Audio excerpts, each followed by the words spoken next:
Essayer de rester informé sur tout ce qui se passe à Montréal, ça peut vite donner l'impression d'avoir un deuxième emploi à temps plein. C'est un peu ça, oui. On veut comprendre les grands mouvements, pas se noyer dans un flot continu de nouvelles. C'est un peu notre objectif aujourd'hui. Exactement. Et pour ça, on se plonge dans les publications Infodrone du mois de février. Donc, Infodrone, pour clarifier, C'est une plateforme de veille informationnelle très spécialisée dans l'aménagement, l'immobilier. Leur rapport nous donne une vue d'ensemble basée sur des données, des changements qui façonnent la ville.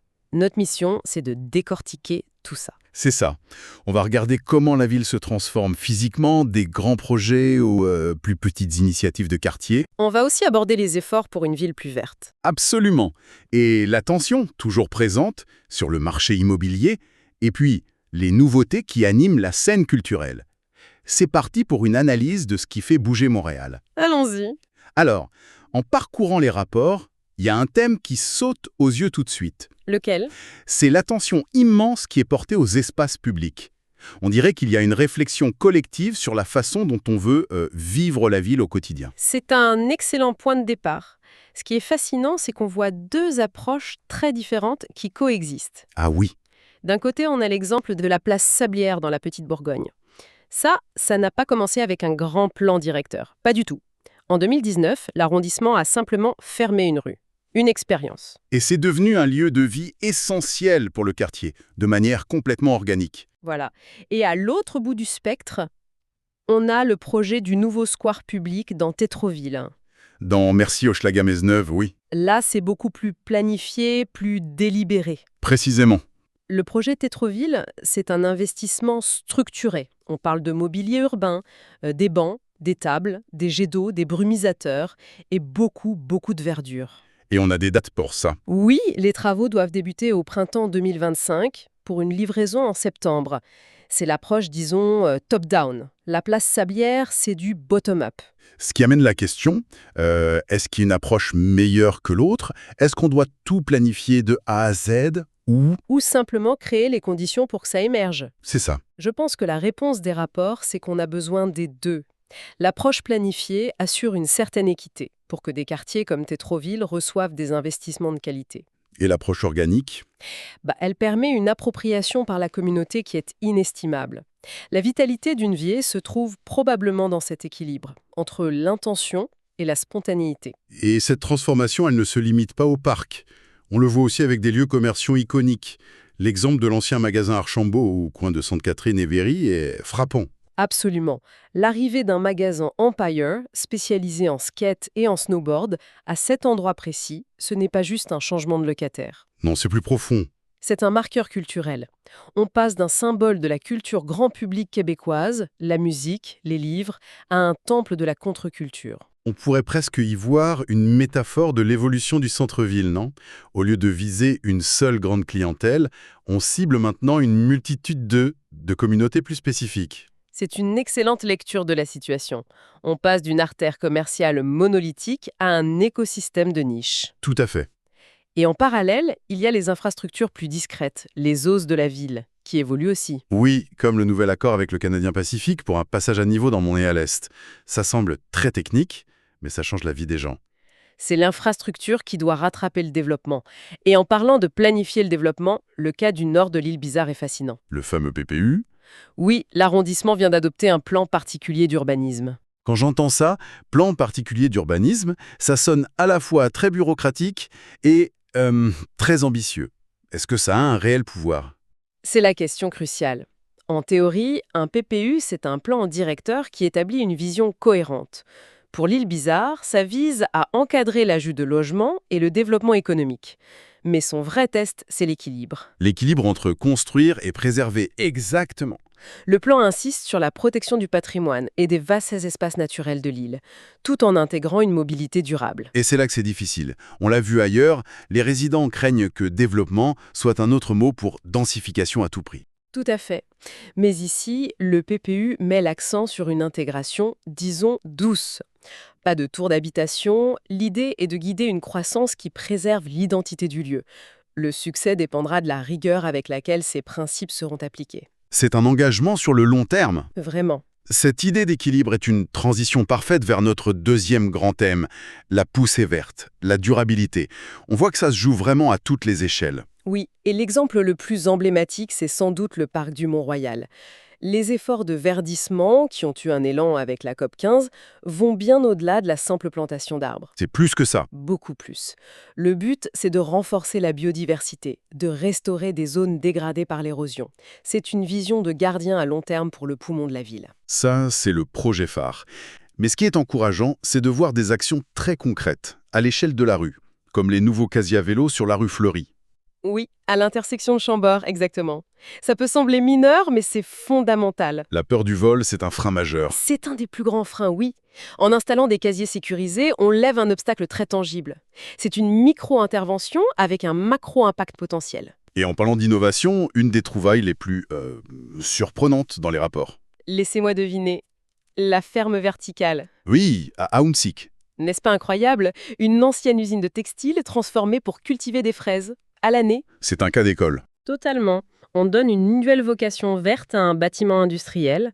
On produit de la nourriture ultra localement. Et on offre aux Montréalais des fraises fraîches en plein hiver. Personne ne va dire non à ça, c'est certain. Mais est-ce que c'est un modèle viable à grande échelle? Ou est-ce que ça restera un projet de niche? Pour l'instant, c'est encore une niche. Les coûts énergétiques sont un enjeu. Mais la technologie évolue vite. C'est peut-être moins une solution pour remplacer l'agriculture traditionnelle qu'un complément stratégique pour des produits à haute valeur. Comme les fraises, les fines herbes. C'est ça. Ça assure une résilience alimentaire locale, ce qui n'est pas rien. Et cette culture de la durabilité, elle doit commencer tôt. C'est là que la performance du cégep de Saint-Laurent est remarquable. Absolument. Recevoir la mention Excellence de Sévère Québec pour la 16e année consécutive, c'était pas anodin. 16 ans. 16 ans. Ça veut dire que l'éco-responsabilité, ce n'est pas juste un projet à part. C'est ancré dans la culture de l'établissement. C'est un effort soutenu sur presque 2 décennies. C'est exceptionnel. Et cette idée de créer une ville plus verte, plus agréable, ça a un impact sur son attractivité, et donc sur le marché immobilier. Justement, les publications signalaient un changement de ce côté-là. Oui, les données de la fin de l'année précédente montraient un retour de la confiance des acheteurs. Après une période d'hésitation, les gens recommençaient à se sentir à l'aise de faire des transactions. C'est un signal positif, mais qui vient avec son revers de la médaille. Inévitablement. Plus d'activité, ça veut dire plus de compétition, et donc une pression à la hausse sur les prix. Ce qui nous ramène à l'éternelle question de l'abordabilité. Et à ce sujet, une étude du Centre canadien de politiques alternatives, mise en lumière dans les rapports, pose un jalon très concret. Ok, Leur calcul est simple. Pour pouvoir se permettre un appartement de base, un 4,5 dans la grande région de Montréal, en travaillant 40 heures par semaine, sans y consacrer plus de 30% de son revenu, oui, il faudrait un salaire horaire de 20,30 $. 20,30 $. Quand on sait que le salaire minimum est bien en deçà, ça illustre un écart énorme. Ce chiffre, ce n'est pas juste une statistique. C'est le reflet d'un fossé. Ça met en lumière la déconnexion entre la réalité économique de milliers de travailleurs et le coût d'un besoin aussi fondamental que le logement. La question que ça soulève, c'est... C'est notre ville. Est-ce que notre ville est encore conçue pour ceux qui la font fonctionner au quotidien? C'est un enjeu social majeur. Et cette pression économique, ça amène des questions sur l'âme de la ville. Au-delà du travail, du logement, comment est-ce qu'on tisse des liens? Il semble qu'un nouveau projet culturel s'attaque à cette question. Oui, Montréal s'apprête à accueillir un nouveau centre culturel avec une mission unique. Ce sera le premier centre au Canada dédié à la célébration des cultures dévotionnelles. C'est un terme intriguant, ça. Qu'est-ce qu'on entend par culture dévotionnelle? Par là, on entend les traditions liées à la spiritualité, à la foi, aux pratiques rituelles, qu'elles soient religieuses ou laïques. C'est un espace qui veut explorer le sacré au sens large. Donc très inclusif. C'est l'idée. Créer un lieu pour la découverte et le partage de ces traditions du monde entier. Pas comme des objets de musée, mais comme des pratiques vivantes. C'est un pas important pour la compréhension interculturelle. C'est fondamental. Et cette offre culturelle, ça renforce aussi l'image de Montréal sur la scène internationale. Ce qui nous amène à C2MTL. Exactement. Le retour de C2MTL pour sa 14e édition du 20 au 22 mai au Grand Quai du Port de Montréal. C'est le volet affaires et innovation de l'identité montréalaise. Un rendez-vous important. Très. L'événement rassemble des leaders de toutes les industries pour discuter des nouvelles tendances. Avoir un événement de cette envergure ici, ça cimente la réputation de Montréal comme un pôle mondial pour la réflexion sur l'avenir. Bon, on a couvert beaucoup de terrain, de la transformation de nos rues, de nos parcs, aux initiatives pour une ville durable. En passant par les tensions du marché immobilier, Mhm. Et l'émergence de nouveaux pôles culturels et d'innovation. Le portrait global, c'est celui d'une ville en pleine mutation, pleine de dynamisme, mais aussi de défis. c'est une excellente synthèse. Pour ceux qui voudraient aller plus loin, tous les rapports d'Infodrome sont accessibles. Il suffit d'aller dans la section bibliothèque du site web de Wikirésident, C'est facile à consulter, Très, sur n'importe quel appareil, téléphone, tablette, ordinateur. et c'est bon de savoir que le contenu est mis à jour quotidiennement, donc il faut y aller régulièrement. C'est ça, les publications ne sont conservées qu'un temps limité. Et le site permet aussi de personnaliser sa recherche. On peut filtrer par date, thème, secteur, mots-clés, pour aller directement à ce qui nous importe. Très pratique, on a donc vu une ville qui jongle avec des approches différentes, qui investit dans son avenir vert et qui fait face à des questions fondamentales sur son accessibilité et son identité. Et pour terminer, ça laisse avec une question de fond.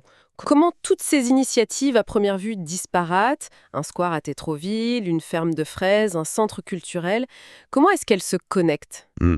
De quelle manière, tout ensemble, elles vont façonner la vie des quartiers et l'identité de Montréal dans 10 ou 20 ans?